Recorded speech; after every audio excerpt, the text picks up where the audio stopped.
ನನ್ನ ಹಣೆ ಬರವನ್ನ ನನ್ನ ಹಣೆ ಬರ ಬರೀಲಿಕ್ಕೆ ಪ್ರಜಾಪ್ರಭುತ್ವದ ವ್ಯವಸ್ಥೆಯಲ್ಲಿ ಅವಕಾಶ ಇರತಕ್ಕಂಥದ್ದು ಚನ್ನಪಟ್ಟಣ ತಾಲೂಕಿನ ಮತದಾರರಿಗೆ ಮಾತ್ರ.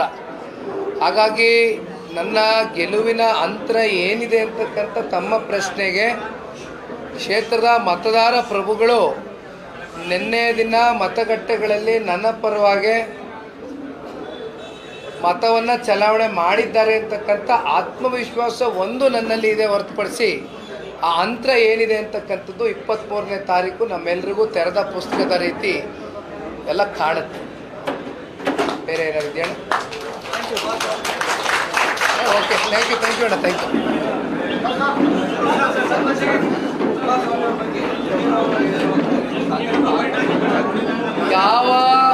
ಯಾವ ಹೇಳಿಕೆಗಳಿಗೂ ಕೂಡ ಈ ಉಪಚುನಾವಣೆಯಲ್ಲಿ ಪ್ರತಿಯುತ್ತರ ಕೊಡ್ತಕ್ಕಂಥ ಕೆಲಸ ನಾವು ಯಾರೂ ಮಾಡಿಲ್ಲ, ನಾವು ಮಾಡೋದು ಇಲ್ಲ. ಅದಕ್ಕೆ ಪ್ರತಿಯುತ್ತರ ಜನವೇ ಈಗಾಗಲೇ ನಿನ್ನೆ ದಿನ ಕೊಟ್ಟಿದ್ದಾರೆ. ಹಾಗಾಗಿ ಎಲ್ಲವೂ ಆರೋಗ್ಯಕರವಾದಂಥ, ಶಾಂತಿಯುತವಾದಂಥ, ಯಾವ ಅವಹೇಳನಕಾರವಾದಂಥ ಒಂದು ಘಟನೆಗೆ ಆಸ್ಪದವನ್ನು ಕೊಡ್ತಕ್ಕಂಥ ಪ್ರಶ್ನೆನೇ ಇಲ್ಲ. Thank you. ಚನ್ನಪಟ್ಟಣ, ಸಂಡೂರು ಮತ್ತು ಶಿಗ್ಗಾವಿ ಈ 3 ಉಪಚುನಾವಣೆಗಳ ಭಾಗವಾಗಿ ಚನ್ನಪಟ್ಟಣ ತಾಲೂಕು ಅತ್ಯಂತ ಮಹತ್ವವನ್ನ, ಗಂಭೀರತೆಯನ್ನ ಪಡ್ಕೊಂಡಿರ್ತಕ್ಕಂಥದ್ದು ಕೇವಲ ಚರ್ಚೆ ತಾಲೂಕಿಗೆ ಸೀಮಿತ ಆದರೆ ನಮ್ಮ ಇಡೀ ರಾಜ್ಯದಲ್ಲಿ ಮತ್ತು ರಾಷ್ಟ್ರ ಮಟ್ಟದಲ್ಲೂ ಕೂಡ ಚನ್ನಪಟ್ಟಣ ತಾಲೂಕಿನ ಫಲಿತಾಂಶ ಏನಾಗಬಹುದು ಅಂತಕ್ಕಂಥದ್ದು ಕಳೆದ 18 ದಿನಗಳ ಕಾಲ ಚುನಾವಣಾ ಆಯೋಗ ನಮಗೇನೋ ಒಂದು ಸಮಯವನ್ನ ನಿಗದಿ ಮಾಡಿದ್ರು. ಆ 18 ದಿನಗಳ ಕಾಲ ನಡೆದಂತ ಈ ಒಂದು ಚುನಾವಣೆ ಬಹುಶಃ ರಾಜ್ಯ ರಾಜಕಾರಣದಲ್ಲಿ, ರಾಜ್ಯದ ಇತಿಹಾಸದಲ್ಲಿ ಇನ್ನೂ ಹಲವಾರು ದಶಕಗಳ ಕಾಲ ಈ ಒಂದು ಉಪಚುನಾವಣೆ ಇತಿಹಾಸದ ಪುಟಗಳಲ್ಲಿ ಉಳ್ಕೊಳ್ತಕ್ಕಂಥದ್ದು ಬಹಳ ಸ್ಪಷ್ಟ. ಕೊನೆಯ ಹಂತದ ಕಾಲಘಟ್ಟದಲ್ಲಿ ಬದಲಾದ ಕೆಲವೊಂದಷ್ಟು ರಾಜಕಾರಣದ ಸನ್ನಿವೇಶಗಳು ತಾವೆಲ್ಲರೂ ಕೂಡ ನೋಡ್ಕೊಂಬಂದಿದ್ದೀರಿ. ವಿಶೇಷವಾಗಿ ಮೊದಲನೇದಾಗಿ ನಾನು ನಮ್ಮ ಮಾಧ್ಯಮದ ಮಿತ್ರರು, ನಮ್ಮ ಜಿಲ್ಲಾ ಮಾಧ್ಯಮದ ಮಿತ್ರರಿಂದ ಹಿಡಿದು ರಾಜ್ಯ ಮಟ್ಟದ ಎಲ್ಲ ನಮ್ಮ ಮಾಧ್ಯಮದ ಮಿತ್ರರು, ಎಡಿಟೋರಿಯಲ್ ಸೆಕ್ಟರ್ ಇರ್ಬೋದು, ರಿಪೋರ್ಟರ್ಸ್ ಇರ್ಬೋದು, ಕ್ಯಾಮರಾಮ್ಯಾನ್ಗಳಿರ್ಬೋದು, ತಾವೆಲ್ಲರೂ ಕೂಡ ನನ್ನ ಪರವಾಗಿ ಅತ್ಯಂತ ಸಹಕಾರವನ್ನು ಕೊಟ್ಟಿದ್ದೀರಿ. ನಾನು ಮರೀಲಿಕ್ಕೆ ಸಾಧ್ಯ ಇಲ್ಲ. ನಿಮ್ಮೆಲ್ರಿಗೂ ಮೊದಲನೇದಾಗಿ 2 ಪಕ್ಷದ ಮುಖಂಡರುಗಳು, ಕಾರ್ಯಕರ್ತರುಗಳ ಕಡೆಯಿಂದ ನಿಮಗೆ ಅಭಿನಂದನೆಗಳನ್ನ ಸಲ್ಲಿಸಲಿಕ್ಕೆ ಇಷ್ಟಪಡ್ತೇನೆ.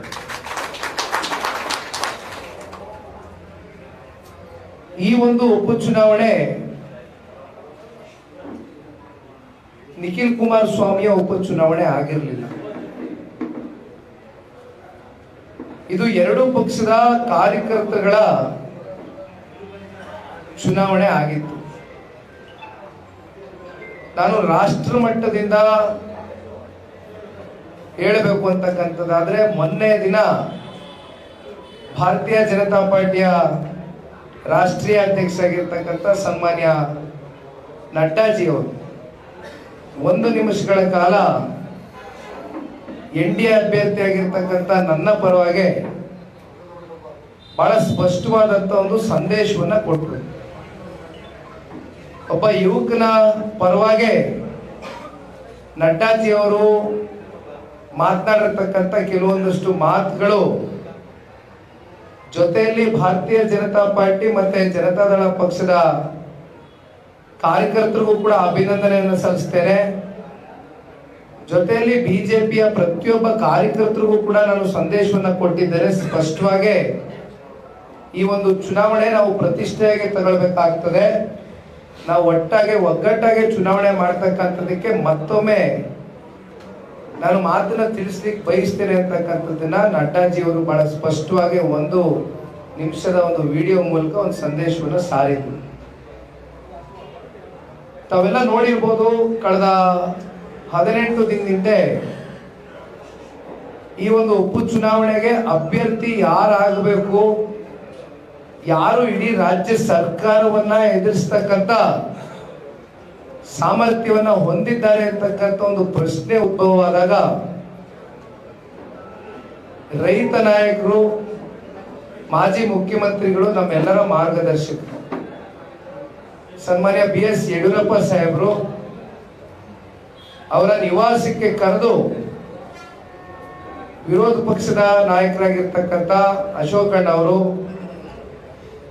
ಮತ್ತೊಬ್ಬರು ಮಾಜಿ ಉಪಮುಖ್ಯಮಂತ್ರಿಗಳಾಗಿರ್ತಕ್ಕಂಥ ಡಾಕ್ಟರ್ ಅಶ್ವಥ್ ನಾರಾಯಣ್ ಸಾಹೇಬರು, ಕೇಂದ್ರದ ಸಚಿವರಾಗಿರ್ತಕ್ಕಂಥ ಸನ್ಮಾನ್ಯ ಪ್ರಹ್ಲಾದ್ ಜೋಶಿಜಿಯವರು, ಈ ರೀತಿ ಬಹುತೇಕ ರಾಜ್ಯ ಮತ್ತೆ ರಾಷ್ಟ್ರ ಮಟ್ಟದ ನಾಯಕರು ಅನೇಕರು ಕೂತ್ಕೊಂಡು ಚರ್ಚೆ ಮಾಡಿದ್ರು. ಇಡೀ ರಾಜ್ಯ ಸರ್ಕಾರ, ಮುಖ್ಯಮಂತ್ರಿಗಳು, ಉಪಮುಖ್ಯಮಂತ್ರಿಗಳು ಜೊತೆಯಲ್ಲಿ ಸಚಿವ ಸಂಪುಟದ ಹಾದಿಯಾಗಿ ಈ ಒಂದು ಉಪಚುನಾವಣೆಯನ್ನ ಬಹಳ ಗಂಭೀರವಾಗಿ ಪರಿಗಣನೆಗೆ ತಗೊಂಡು ಒಟ್ಟಾರೆಯಾಗಿ NDA ಅಭ್ಯರ್ಥಿಯ ವಿರುದ್ಧವಾಗಿ ಎಲ್ಲಾ ರೀತಿ ತಂತ್ರಗಳು, ಪ್ರತಿತಂತ್ರಗಳು, ಕುತಂತ್ರಗಳು ಎಲ್ಲವೂ ಕೂಡ ಸಿದ್ಧಪಡಿಸಿ ಯುದ್ಧದಲ್ಲಿ NDA ಅಭ್ಯರ್ಥಿನ ಮಟ್ಟ ಹಾಕ್ಲಿಕ್ಕೆ ಸಜ್ಜಾಗಿದ್ದಾರೆ ಅಂತಕ್ಕಂಥ ಒಂದು ವಿಚಾರ ತಿಳಿದು ಬಂದಾಗ ಕೊನೆಯ ಹಂತದ ಕಾಲಘಟ್ಟ ಬೆಳವಣಿಗೆ ಎಲ್ಲವೂ ಕೂಡ ನೋಡಿದ್ದೀರಿ. ಇಡೀ ರಾಜ್ಯ ನೋಡಿದ್ದಾರೆ. JP ಭವನದ ಪಕ್ಷದ ಕಚೇರಿಯಲ್ಲಿ ಮಧ್ಯಾಹ್ನ 12 ಗಂಟೆಗೆ ಸಭೆಯನ್ನು ಕರೆದಿದ್ವಿ. ಮಧ್ಯಾಹ್ನ 1-1:30 ಗಂಟೆವರೆಗೂ ಯಾವುದೇ ತೀರ್ಮಾನ ತಗೊಳ್ಬಾರ್ದು. ಜೊತೆಯಲ್ಲಿ JDS ನಿಂದ ಚನ್ನಪಟ್ಟಣದ ವಿಚಾರಕ್ಕೆ ಸಂಬಂಧಪಟ್ಟಂತೆ ತೀರ್ಮಾನಗಳು JDS ಪಕ್ಷ ತಗೊಳ್ತಕ್ಕಂಥದ್ದು ಆಗಬಾರ್ದು. ಯಾವುದೇ ತೀರ್ಮಾನ ತಗೊಳ್ತಕ್ಕಂಥದ್ದಾದ್ರೂ ಭಾರತೀಯ ಜನತಾ ಪಾರ್ಟಿಯ ರಾಷ್ಟ್ರೀಯ ನಾಯಕರು, ರಾಜ್ಯ ನಾಯಕರು, ನಮ್ಮ ನಾಯಕರು ಕೂತು ಒಂದು ಸಮಾಲೋಚನೆಯನ್ನ ನಡೆಸಿ ಆರೋಗ್ಯಕರವಾದಂತ ವಾತಾವರಣವನ್ನ ಮತ್ತೆ ಪೂರಕವಾಗಿ ಸೃಷ್ಟಿ ಮಾಡಬೇಕು ಅಂತಕ್ಕಂಥ ಹಿನ್ನೆಲೆಯಲ್ಲಿ ತೀರ್ಮಾನ ಅಂತಿಮವಾಗಿ ತಗೊಂಡಂಥದ್ದು ಭಾರತೀಯ ಜನತಾ ಪಾರ್ಟಿಯ ರಾಷ್ಟ್ರೀಯ ನಾಯಕರು, ಅದು ರಾಷ್ಟ್ರೀಯ ಅಧ್ಯಕ್ಷರಾಗಿರ್ತಕ್ಕಂಥ ನಡ್ಡಾಜಿ ಅವರು ಫೋನ್ ಮಾಡಿದ್ರು. ಮಧ್ಯಾಹ್ನ 1:15 ಗಂಟೆ ಸಮಯ. ನಾವೆಲ್ಲರೂ ಚೇಂಬರ್ ಅಲ್ಲಿ ಕೂತಿದ್ವು. ಕಾರ್ಯಕರ್ತರು, ಮುಖಂಡರುಗಳ ಸಭೆಯನ್ನು ಕೂಡ ಕರೆದಿದ್ವು. ಅವರು ಬಂದು 1-1:30 ಗಂಟೆ ಆಗಿತ್ತು. ಸನ್ಮಾನ್ಯ ಕುಮಾರಣ್ಣ ಅವರು ಕೂಡ ಯಾವ ರೀತಿ ತೀರ್ಮಾನ ತಗೊಳ್ಬೇಕು ಅಂತಕ್ಕಂಥ ಸಂದಿಗ್ಧ ಪರಿಸ್ಥಿತಿ ಇದ್ರು. ಕೊನೆಗೆ ನಡ್ಡಾಜಿಯವರು ಸಾಕಷ್ಟು ವಿಚಾರಗಳು ಆಗೋಗಿದೆ, ನಡೆದೋಗಿದೆ, ಅದ್ರ ಬಗ್ಗೆ ಮಾತನಾಡೋದಿಲ್ಲ, ಎಲ್ಲವೂ ಕೂಡ ಜಗಜ್ಜಾಹಿರ. ಇಲ್ಲಿ ನಮ್ಮ ಜಿಲ್ಲಾಧ್ಯಕ್ಷರಾಗಿರ್ತಕ್ಕಂಥ ಸನ್ಮಾನ್ಯ ಮಂಜಣ್ಣ ಅವರು ಅವರ ಹಾದಿಯಾಗಿ ಸಾಕಷ್ಟು ಶಾಸಕರು, ಮಾಜಿ ಸಚಿವರು, ಮಾಜಿ ಶಾಸಕರು ರಾಡಿಸನ್ ಬ್ಲೂ ಹೋಟೆಲ್ ಒಂದು ಮೀಟಿಂಗ್ ನ ದೀರ್ಘಕಾಲ ಮಾಡಿದ್ರು. ಒಂದ್ ಕಡೆ JDS ನ ಸೀಟ್ ಆಗಿರ್ತಕ್ಕಂಥ ಹಿನ್ನೆಲೆಯಲ್ಲಿ ಸನ್ಮಾನ್ಯ ಕುಮಾರಣ್ಣ ಅವರು ಪ್ರತಿನಿಧಿಸಿ ಲೋಕಸಭಾ ಚುನಾವಣೆಯ ಅನಿರೀಕ್ಷಿತ ಬೆಳವಣಿಗೆಯ ಹಿನ್ನೆಲೆಯಲ್ಲಿ ಮಂಡ್ಯ ಹೋಗಿ ನಿಂತ ಸಂದರ್ಭದಲ್ಲಿ ಕ್ಷೇತ್ರ ತೆರವಾಯಿತು. ತದನಂತರ ಬಹಳಷ್ಟು ಬೆಳವಣಿಗೆಗಳಾಯಿತು. ಹಿಂದಿನ ಕಾಂಗ್ರೆಸ್ನ ಅಭ್ಯರ್ಥಿಗಳು ನವದೆಹಲಿಗೆ ಹೋದ್ರು. ಕುಮಾರಣ್ಣನ ಬಳಿ ಕೂತು ನನಗೆ ನಿಲ್ತಕ್ಕಂಥದ್ದಕ್ಕೆ ನಾನು ಆಸಕ್ತಿ ನಿದ್ದೇನೆ, ನನಗೊಂದು ಅವಕಾಶ ಕೊಟ್ಟರೆ ನಾನು ನಿಲ್ತೇನೆ ಅಂತಕ್ಕಂಥದ್ದನ್ನ ಕೇಳಿದ್ದು ಉಂಟು. ಕುಮಾರಣ್ಣ ಅವರು ಕೂಡ ಆಯ್ತು, ಆಗಿದ್ರೆ ನೀವು ನಮ್ಮ ಪಕ್ಷದ ಮುಖಂಡರು, ಕಾರ್ಯಕರ್ತರನ್ನ ವಿಶ್ವಾಸಕ್ಕೆ ತಗೊಂಡು ಹೋಗ್ತಕ್ಕಂಥ ಕೆಲಸ ಮುಂದುವರಿಸಿ ಅಂತ ಹೇಳಿದ್ರು.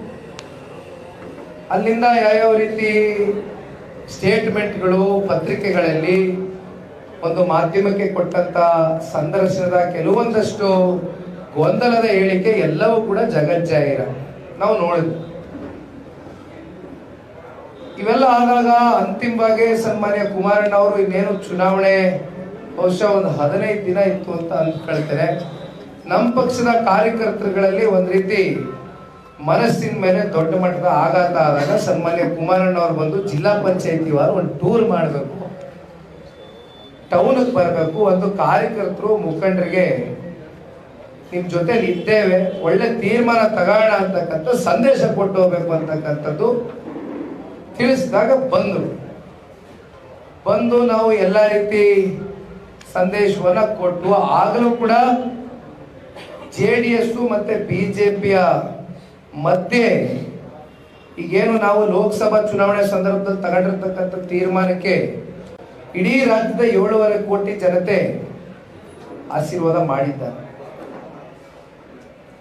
ಕಾಂಗ್ರೆಸ್ ಪಕ್ಷದ 1.5 ವರ್ಷದ ದುರಾಡಳಿತ, ಭ್ರಷ್ಟಾಚಾರ ಪ್ರತಿಯೊಂದನ್ನು ಕೂಡ ಇವತ್ತು ಎತ್ತಿಡಿತಕ್ಕಂಥ ಕೆಲಸ ವಿರೋಧ ಪಕ್ಷದ ಸ್ಥಾನದಲ್ಲಿ ಕೂತಿರ್ತಕ್ಕಂಥ JDS ಬಿಜೆಪಿ ಮಾಡ್ತಾ ಬಂದಿದ್ದೇವೆ. ಅದರಲ್ಲೂ ಇತ್ತೀಚೆಗೆ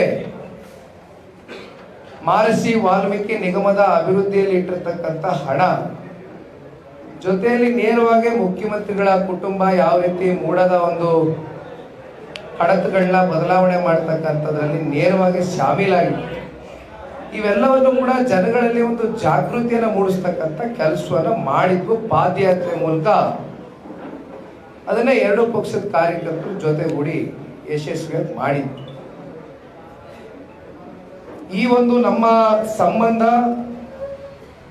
ಶಾಶ್ವತವಾಗಿ ಉಳ್ಕೊಳ್ಬೇಕಾಗ್ತದೆ. ಇದು ರಾಜ್ಯದ 7.5 ಕೋಟಿ ಕನ್ನಡಿಗರ ಒಂದು ಹಿತಾಸಕ್ತಿ ಕಾಪಾಡತಕ್ಕಂಥ ಹಿನ್ನೆಲೆಯಲ್ಲಿ ನಮ್ಮ ಹಾಗೂ ಭಾರತೀಯ ಜನತಾ ಪಾರ್ಟಿಯ ಸಂಬಂಧ ಶಾಶ್ವತವಾದಂಥ ಸಂಬಂಧ ಆಗಬೇಕು ಅಂತಕ್ಕಂಥದ್ದು ನಮ್ಮೆಲ್ಲರ ಒತ್ತಾಸೆ, ಅಭಿಪ್ರಾಯ. ಹಾಗಾಗಿ ಸನ್ಮಾನ್ಯ ಕುಮಾರಣ್ಣ ಅವರಿಗೆ, ಸನ್ಮಾನ್ಯ ದೇವೇಗೌಡರು ಸಾಹೇಬರಿಗೆ ಮನಸ್ಸಲ್ಲಿ ಯಾವುದೇ ತೀರ್ಮಾನಗಳು ನಾವು ತಗೊಳ್ತಕ್ಕಂಥ ಸೂಕ್ತ ತೀರ್ಮಾನಗಳ ಅಂತಿಮವಾಗಿ ಬಿಜೆಪಿಯ ರಾಷ್ಟ್ರೀಯ ರಾಜ್ಯ ನಾಯಕರುಗಳೇ ಅವರ ಕಡೆಯಿಂದ ತಗೊಳ್ತಕ್ಕಂಥದ್ದು ಉತ್ತಮ ಅಂತಕ್ಕಂಥ ನಿರ್ಧಾರ ಆಯಿತು. 1:15 ಗಂಟೆಗೆ ಮಧ್ಯಾಹ್ನ JP ಭವನದಲ್ಲಿ ಫೋನ್ ಬಂತು. ಅಷ್ಟರಲ್ಲಿ ಸಾಕಷ್ಟು ಬೆಳವಣಿಗೆಗಳಾಗಿತ್ತು. ವಾಟ್ಸಪ್ ಗ್ರೂಪ್ಗಳಲ್ಲಿ ನಾವು ನೋಡಿದ್ದೇವೆ. SP, BSP ಬಿ ಫಾರ್ಮ್ಗಳು, ಅನೇಕ ಬಿ ಫಾರ್ಮ್ಗಳು ಕೂಡ ಪಡೆದುಕೊಂಡಿದ್ವು. ಬಹುಶಃ ಒಂದಷ್ಟು ಒಳ ಚರ್ಚೆಗಳು ಏನಾಯ್ತು, ಇಲ್ಲ ಅವರು ಕಾಂಗ್ರೆಸ್ಗೆ ಹೋಗ್ಬೋದು ಅಂತಕ್ಕಂಥದ್ದು ಕೂಡ ಬಲವಾದಂತ ಒಂದಷ್ಟು ಸೋರ್ಸ್ಗಳ ಮೂಲಕ ನಮಗೆ ಮಾಹಿತಿ ಬರ್ತಾ ಇತ್ತು. ಗೊತ್ತಿಲ್ಲ ಯಾವ ರೀತಿ ತೀರ್ಮಾನ ತಗೋಬಹುದು ಅಂತಕ್ಕಂಥದ್ದು ಯಾರಿಗೂ, ತಾಲೂಕಿನ ಜನತೆಗೂ ಐಡಿಯಾ ಇರಲಿಲ್ಲ. ಅಂತಿಮವಾಗಿ ಅವರು ಕಾಂಗ್ರೆಸ್ ಅಭ್ಯರ್ಥಿ ಅಂತ ಘೋಷಣೆ ಆದ ನಂತರ ಈಗ ಈ ಚುನಾವಣೆಯಲ್ಲಿ ಗೆಲ್ತಕ್ಕಂಥದ್ದು ಅಂತಿಮ ಮಾನದಂಡ. ಹಾಗಿದ್ದಾಗ ನಿಖಿಲ್ ಕುಮಾರಸ್ವಾಮಿ ಒಬ್ಬ ಸಮರ್ಥವಾದಂತ ಅಭ್ಯರ್ಥಿ ಅಂತಕ್ಕಂಥ ತೀರ್ಮಾನ ಮಾಡಿ ಘೋಷಣೆ ಮಾಡಿ ನನ್ನನ್ನು ಕಣಕ್ಕಿಳಿಸಿದ್ರು. ನನ್ನ ಕಳೆದ 2 ಚುನಾವಣೆಗಳ ಸೋಲು, ಜನಾಭಿಪ್ರಾಯ, ಜನಗಳ ಪ್ರೀತಿ ನಿಖಿಲ್ ಕುಮಾರಸ್ವಾಮಿ ಮೇಲೆ ಇದ್ರೂ ಕೂಡ ರಾಜಕೀಯದ ಕೆಲವೊಂದಷ್ಟು ಕುತಂತ್ರಗಳಿಗೆ ನಾನು ಬಲಿಯಾದೆ. ಅನೇಕ ಸಂದರ್ಭದಲ್ಲಿ ಹೇಳಿದ್ದೀನಿ. 2 ಚುನಾವಣೆಗಳ ಹಿನ್ನಡೆಯ ಬಳಿಕ ಈ ಕೂಡಲೇ ನಾನು ಚುನಾವಣೆಗೆ ಸ್ಪರ್ಧೆ ಮಾಡಬೇಕು ಅಂತಕ್ಕಂಥದ್ದು ಕಿಂಚಿತ್ತು ನನ್ನ ಮನಸ್ಸಲ್ಲಿ ಭಾವನೆ ಇರಲಿಲ್ಲ. ಅದು ಬಹಳ ಸ್ಪಷ್ಟವಾಗಿ ಮಾಧ್ಯಮದ ಸ್ನೇಹಿತರ ಮುಂದೆ ಹಂಚ್ಕೊಂಡಿದ್ದೆ. ನಮ್ಮ ಕಾರ್ಯಕರ್ತರು, ಮುಖಂಡರು ಬಹಳ ಜನ ಇವತ್ತಿಲ್ಲಿ ಕೂತಿದ್ದಾರೆ.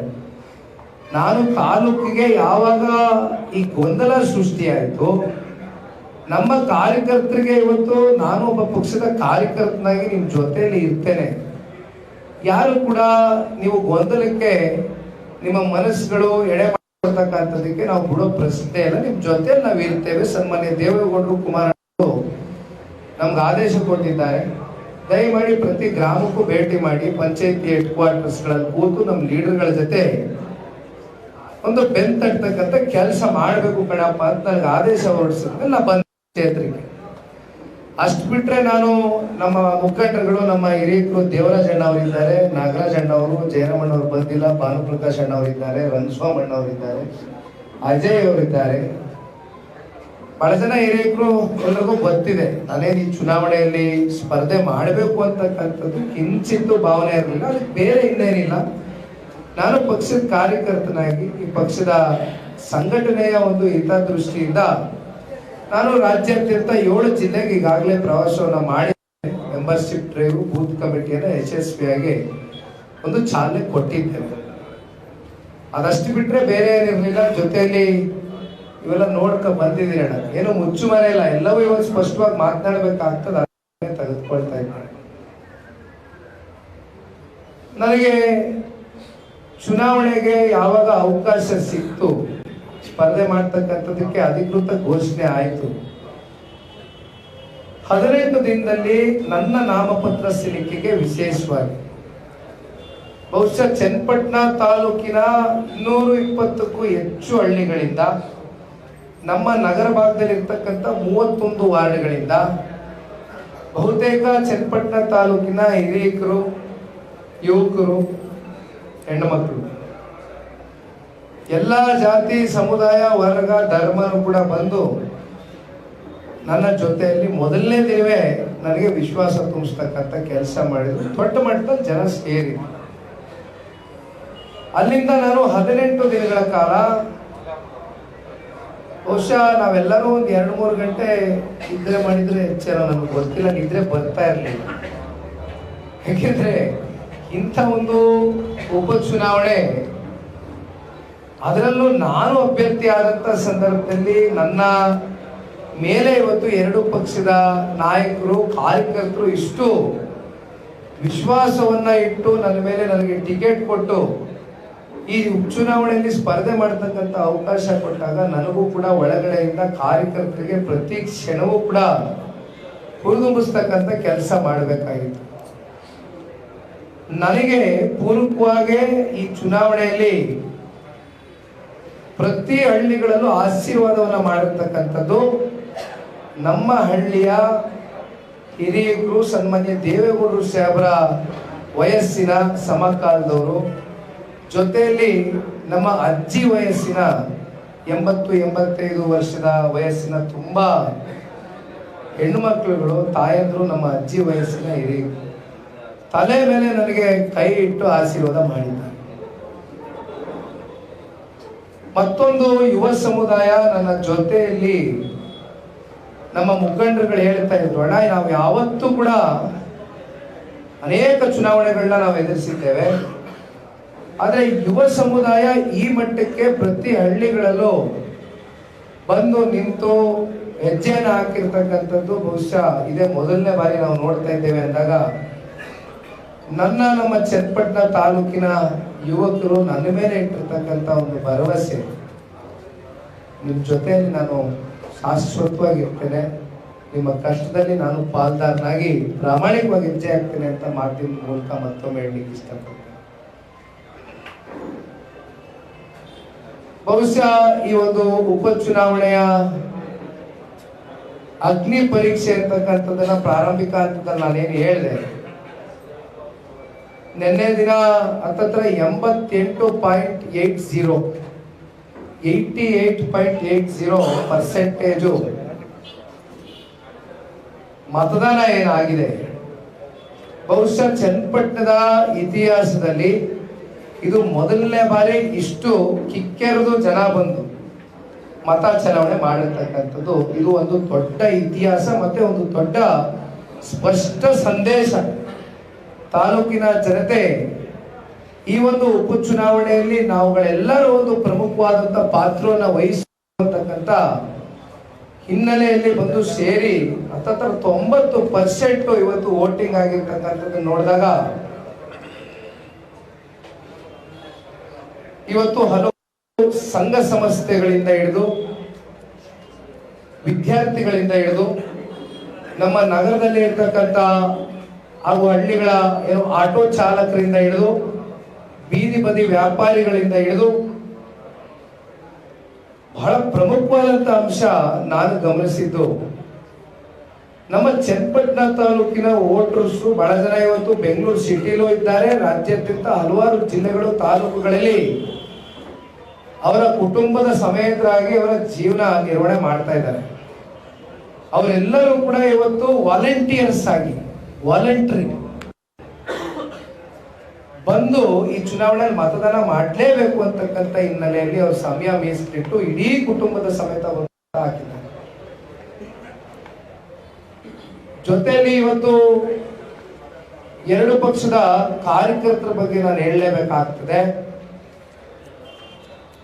ಇವತ್ತು JDS ಬಿಜೆಪಿ ಅಂತಕ್ಕಂಥ ತಾರತಮ್ಯವನ್ನ ಬಿಟ್ಟು ಈ ಒಂದು ಉಪಚುನಾವಣೆಯಲ್ಲಿ ಅತ್ಯಂತ ಪ್ರಾಮಾಣಿಕವಾಗಿ ಕಾಳಜಿ ವಹಿಸಿ ಒಬ್ಬ ಯುವಕನ ಪರವಾಗಿ ಹಿಂದಿನ 2 ಸೋಲುಗಳನ್ನ ಮನಗೊಂಡು ಇವತ್ತು ಇಂಥ ಒಬ್ಬ ಯುವಕನ ಒಂದು ಅವಕಾಶ ಮಾಡಿಕೊಳ್ಬೇಕು ಅಂತಕ್ಕಂಥ ಹಿನ್ನೆಲೆಯಲ್ಲಿ ಜಿಲ್ಲಾಧ್ಯಕ್ಷರು ಆದಿಯಾಗಿ, ತಾಲೂಕು ಅಧ್ಯಕ್ಷರು ಆದಿಯಾಗಿ, ನಗರ ಅಧ್ಯಕ್ಷರು ಆದಿಯಾಗಿ ಎಲ್ಲರೂ ಕೂಡ ತಾವೆಲ್ಲರೂ ಬಹಳ ಪ್ರೀತಿಯಿಂದ ನಮ್ಮ ಕಾರ್ಯಕರ್ತರ ಜೊತೆ ಬೆರೆತು ಸ್ಪಂದನೆ ಕೊಟ್ಟಿದ್ದೀರಣ್ಣ.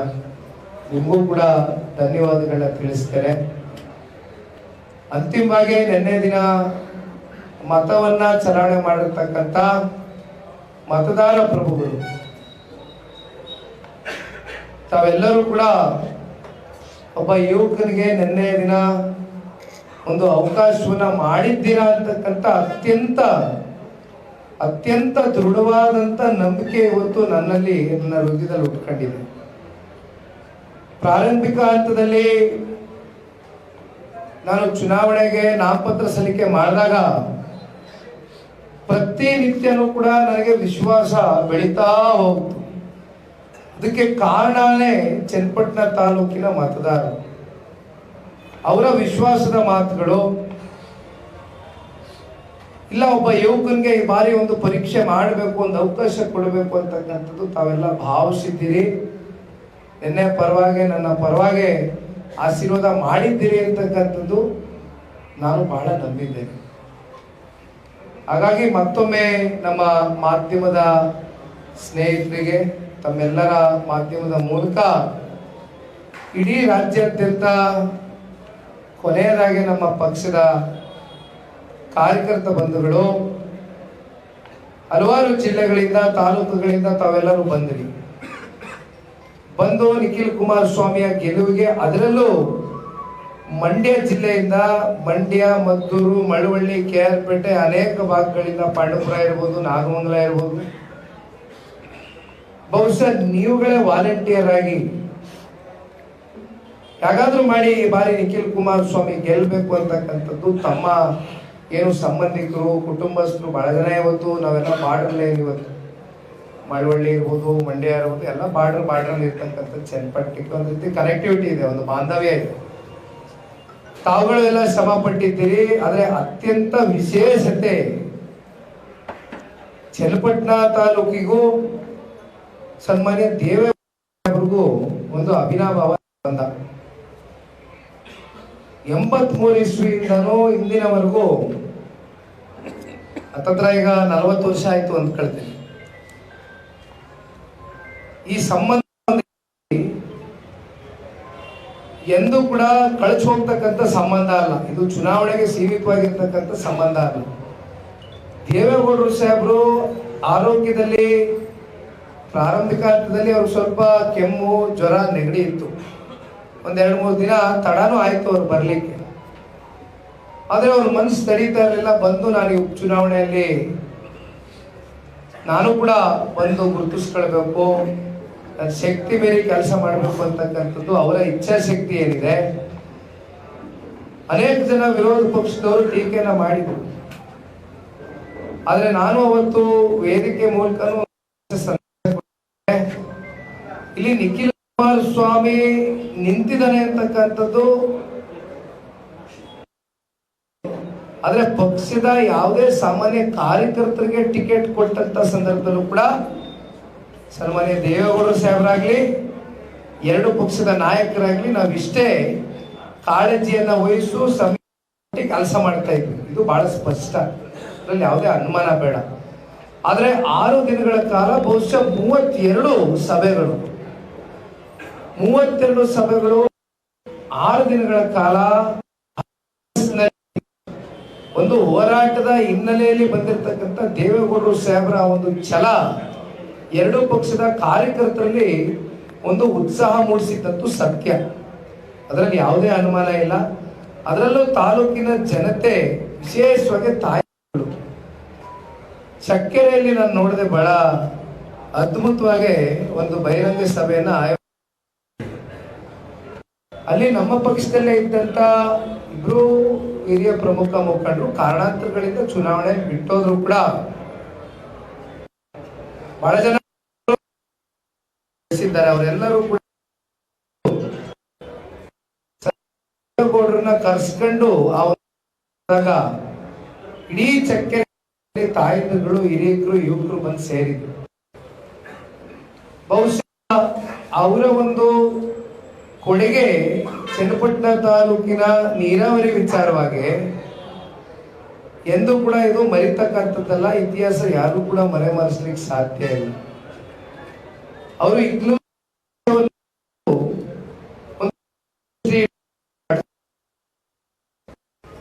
ನಾವು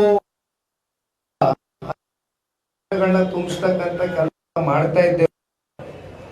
ಇದು ಆಗ್ಲಿಕ್ಕೆ ಸಾಧ್ಯ ಆಗ್ತಾ ಇರಲಿಲ್ಲ. ಭದ್ರವಾದಂತ ಒಂದು ಅಡಿಪಾಯವನ್ನ ನೆಟ್ಟಂತದ್ದೇ ಸನ್ಮಾನ್ಯ ದೇವೇಗೌಡರು ಅಂತಕ್ಕಂಥದ್ದು ಪ್ರತಿಯೊಬ್ಬರ ಭಾವನೆ. ಬಹುಶಃ ಹಿಂದಿನವರೆಗೂ ದೊಡ್ಡವರ ಒಂದು ಬಾಂಧವ್ಯ ಇದೇ ರೀತಿ ಮುಂದುವರೆದಿದೆ. ಇವತ್ತು ಈ ಒಂದು ಉಪಚುನಾವಣೆಗೆ ಅವರ ಆಶೀರ್ವಾದ, ಸಹಕಾರ, ಮಾರ್ಗದರ್ಶನವೇ ಇವತ್ತು ನಮ್ಮೆಲ್ಲರಿಗೂ ಒಂದು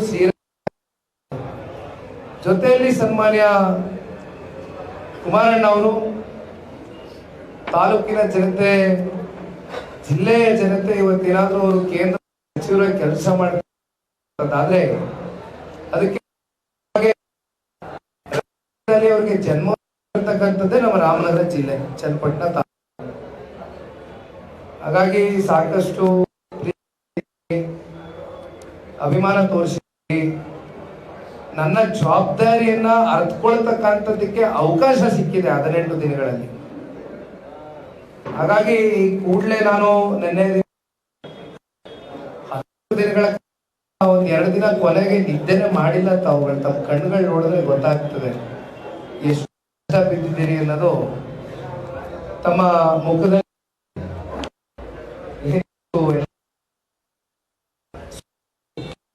ಆದ್ರೂ ಕೂಡ ಎಲ್ಲರಲ್ಲೂ ಒಂದು ಆತ್ಮವಿಶ್ವಾಸ ಇದೆ. 100ಕ್ಕೆ 100 ಕ್ಷೇತ್ರದ ಜನತೆ ಬಾರಿ NDA ಪಕ್ಷಕ್ಕೆ ಒಂದು ಗೌರವವನ್ನು ಕೊಟ್ಟು ಒಂದು ಅವಕಾಶ ಮಾಡಿಕೊಟ್ಟಿದ್ದಾರೆ ಅಂತಕ್ಕಂಥ ದೃಢವಾದಂತ ನಂಬಿಕೆಯನ್ನು ಇಟ್ಕೊಂಡಿದ್ದೇವೆ. ಹಾಗಾಗಿ ಮತ್ತೊಮ್ಮೆ ನಮ್ಮ ಪಕ್ಷದ ನಿಷ್ಠಾವಂತ ಕಾರ್ಯಕರ್ತರಿಗೆ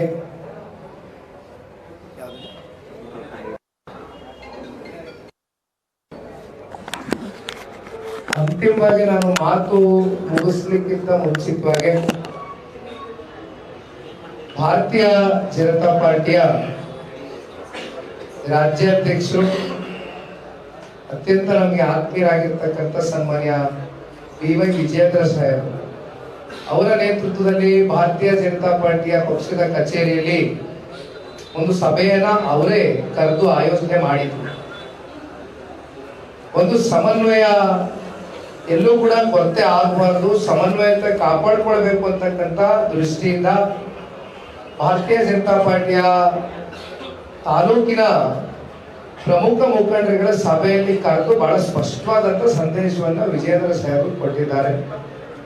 ನಾನು ಅಶೋಕ್ ಅಣ್ಣ ಅವರ ಹೆಸರು ಹೇಳಿದ್ದೇನೆ, ನಮ್ಮ ಡಾಕ್ಟರ್ ಅಶ್ವಥ್ ನಾರಾಯಣ್ ಸಾಹೇಬ್ರ ಹೆಸರು ಹೇಳಿದ್ದೇವೆ. ಬಹಳ ಮುಖ್ಯವಾಗಿ ಮೈಸೂರಿನ ಮಹಾರಾಜರು, ಮೈಸೂರಿನ ನೂತನ ಸಂಸದರಾಗಿರ್ತಕ್ಕಂಥ ಯದುವೀರ್ ಸಾಹೇಬ್ ಬಹುಶಃ 4-5 ದಿನಗಳ ಕಾಲ ಬೆಳಗಿನಿಂದ ಸಂಜೆವರೆಗೂ ಪ್ರತಿ ಹಳ್ಳಿಗೂ ಬಂದರು, ನಮ್ಮ ಜೊತೆಯಲ್ಲಿ ನಿಂತು ಅತ್ಯಂತ ಸಹಕಾರವನ್ನು ಕೊಟ್ಟಿದ್ದಾರೆ.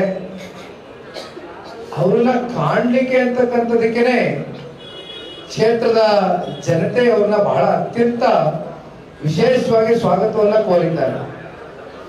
ಶೋಭಾ ಕರಂದ್ಲಾಜೆ ಮೇಡಮ್ ಅವರು ಇರ್ಬೋದು, ಪ್ರತಾಪ್ ಸಿಂಹ ಅವರು ಇರ್ಬೋದು, ಬೆಂಗಳೂರು ದಕ್ಷಿಣ ಸಂಸದರಾಗಿರ್ತಕ್ಕಂಥ ನನ್ನ ಯುವಕ ಮಿತ್ರ ತೇಜಸ್ವಿ ಸೂರ್ಯ ಅವರಾಗಿರ್ಬೋದು, ಮತ್ತೊಬ್ಬರು ವಿಧಾನ ಪರಿಷತ್ನ ಸದಸ್ಯರು MLC ರವಿಕುಮಾರ್ ಅವರಾಗಿರ್ಬೋದು, ಬಹಳ ಮುಖ್ಯವಾಗಿ ಕೇಂದ್ರದ ಸಚಿವರು ಸನ್ಮಾನ್ಯ ವಿ ಸೋಮಣ್ಣ ಅವರು ಇಲ್ಲಿಯವರು ಭಾರತೀಯ ಜನತಾ ಪಾರ್ಟಿ ಕಡೆಯಿಂದ ಬರೋದಕ್ಕಿಂತ ಹೆಚ್ಚಾಗಿ ಒಂದು ರೀತಿ ನನ್ನ ಮೇಲೆ ವಿಶೇಷವಾಗಿ ಒಂದು ಕಾಳಜಿ ಹೊತ್ತು ಈಗಲೂ ಕೂಡ ನಮ್ಮ ತಾಲೂಕು ಅಧ್ಯಕ್ಷರ ಗಾಡಿ ಬರ್ಬೇಕಾದ್ರೆ ಹೇಳಿದ್ರು. 7-8 ಬಾರಿ ಫೋನ್ ಮಾಡಿದ್ರು ನನಗೆ ವಿ ಸೋಮಣ್ಣ ಅವರು ನಿನ್ನೆಯಿಂದ. ಹೇಗಾಗಿದೆ ಚುನಾವಣೆ, ಖಂಡಿತ ಒಳ್ಳೇದಾಗುತ್ತಲ್ವಾ ಅಂತಕ್ಕಂಥದ್ದು ವಿ ಸೋಮಣ್ಣ ಅವರು ಕೂಡ ಅಷ್ಟೊಂದು ಕಾಳಜಿ ವಹಿಸಿ ಬಂದಿರ್ತಕ್ಕಂಥದ್ದು. ಅವರು 4 ದಿನಗಳ ಕಾಲ ನಿರಂತರ ಪ್ರವಾಸ ಮಾಡಿದ್ರು. ಜೊತೆಯಲ್ಲಿ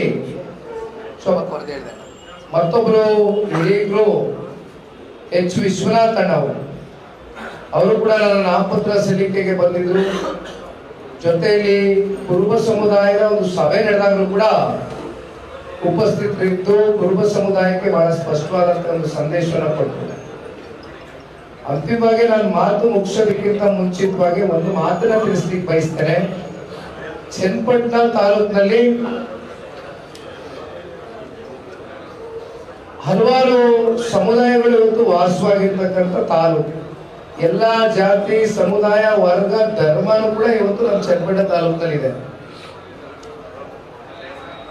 ಪ್ರತಿ ಸಮುದಾಯದಿಂದನೂ ಮುಖಂಡರುಗಳು ಬಂದಿದ್ರು. ಈ ಒಂದು ಉಪಚುನಾವಣೆ ಸಂದರ್ಭದಲ್ಲಿ ಅವರು ಸಹಾಯ ಹಸ್ತವನ್ನ ಚಾಚ್ತೇವೆ, ನಿಮ್ಮ ಜೊತೆಯಲ್ಲಿ ಇರ್ತೇವೆ ಅಂತಕ್ಕಂಥ ಆತ್ಮವಿಶ್ವಾಸವನ್ನು ತುಂಬಿಸಿದ್ದಾರೆ. ಮಾಧ್ಯಮದ ಮೂಲಕ ಚನ್ನಪಟ್ಟಣ ತಾಲೂಕಿನ ಎಲ್ಲ ಸಮುದಾಯ ವರ್ಗ ಧರ್ಮಕ್ಕೂ ಕೂಡ ಒಂದು ಸ್ಪಷ್ಟವಾದಂತಹ ಸಂದೇಶವನ್ನು ಸಾರಲಿಕ್ಕೆ ಇಷ್ಟಪಡ್ತೇನೆ.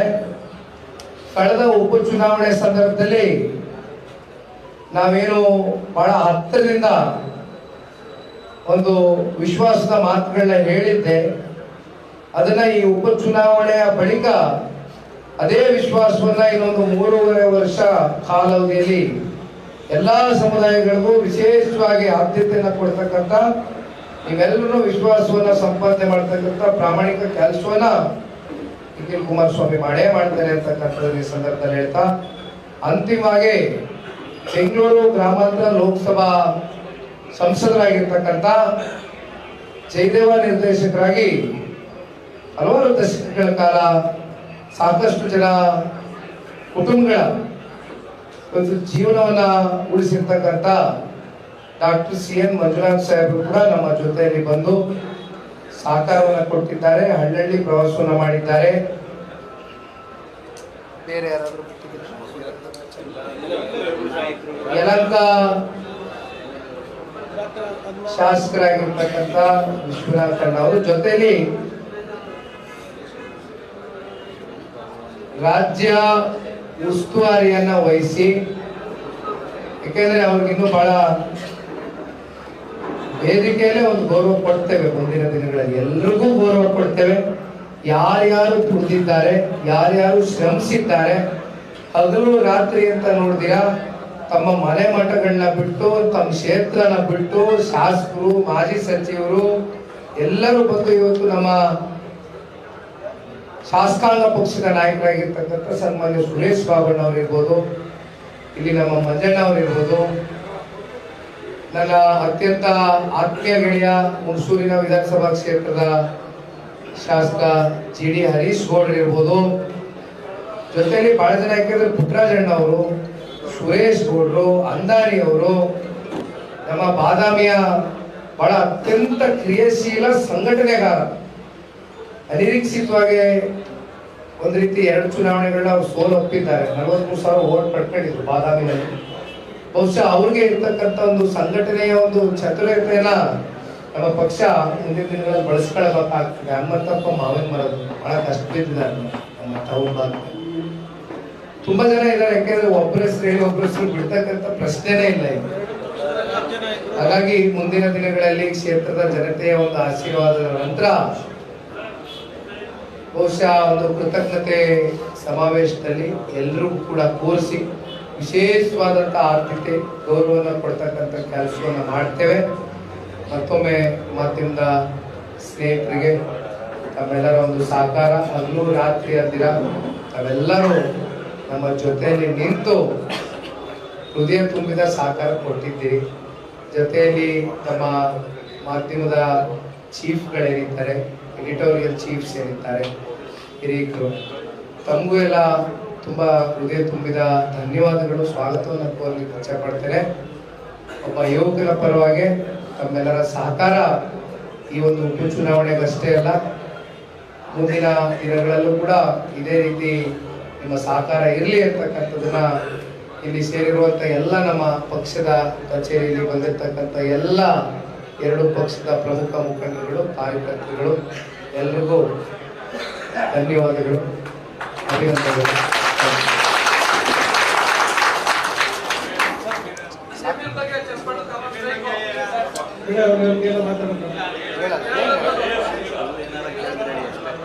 ಬೇರೆ ಏನಾದ್ರು ಒಂದೆರಡು ಪ್ರಶ್ನೆ ಇದ್ರೆ ಕೇಳಿದ್ರೆ ಸಾಕು, ನಾನು ಸ್ವಲ್ಪ ಗೋಳಿಗೆರೆ ಹೋಗ್ಬೇಕು. ಎಲ್ಲ ಹೇಳಿದ್ದೀನಿ.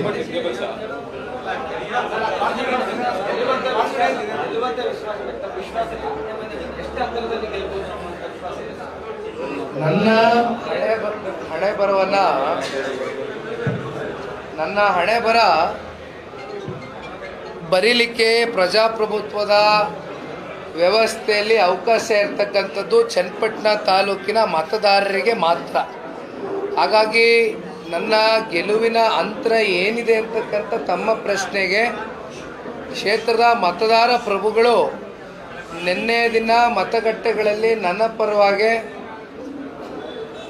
ಮತವನ್ನು ಚಲಾವಣೆ ಮಾಡಿದ್ದಾರೆ ಅಂತಕ್ಕಂಥ ಆತ್ಮವಿಶ್ವಾಸ ಒಂದು ನನ್ನಲ್ಲಿ ಇದೆ ಹೊರತುಪಡಿಸಿ ಆ ಅಂತರ ಏನಿದೆ ಅಂತಕ್ಕಂಥದ್ದು 23ನೇ ತಾರೀಕು ನಮ್ಮೆಲ್ಲರಿಗೂ ತೆರೆದ ಪುಸ್ತಕದ ರೀತಿ ಎಲ್ಲ ಕಾಣುತ್ತೆ. ಬೇರೆ ಏನಾದ್ರು ಇದೆಯಣ್ಣ? ಓಕೆ, ಥ್ಯಾಂಕ್ ಯು ಅಣ್ಣ, ಥ್ಯಾಂಕ್ ಯು.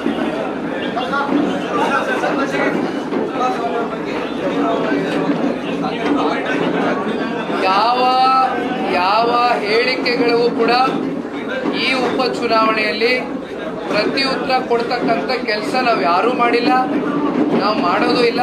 ಅದಕ್ಕೆ ಪ್ರತಿ ಉತ್ತರ ಜನವೇ ಈಗಾಗಲೇ ನಿನ್ನೆ ದಿನ ಕೊಟ್ಟಿದ್ದಾರೆ. ಹಾಗಾಗಿ ಎಲ್ಲವೂ ಆರೋಗ್ಯಕರವಾದಂಥ, ಶಾಂತಿಯುತವಾದಂಥ, ಯಾವ ಅವಹೇಳನಕಾರವಾದಂಥ ಒಂದು ಘಟನೆಗೆ ಆಸ್ಪದವನ್ನು ಕೊಡ್ತಕ್ಕಂಥ ಪ್ರಶ್ನೆ ಇಲ್ಲ. Thank you.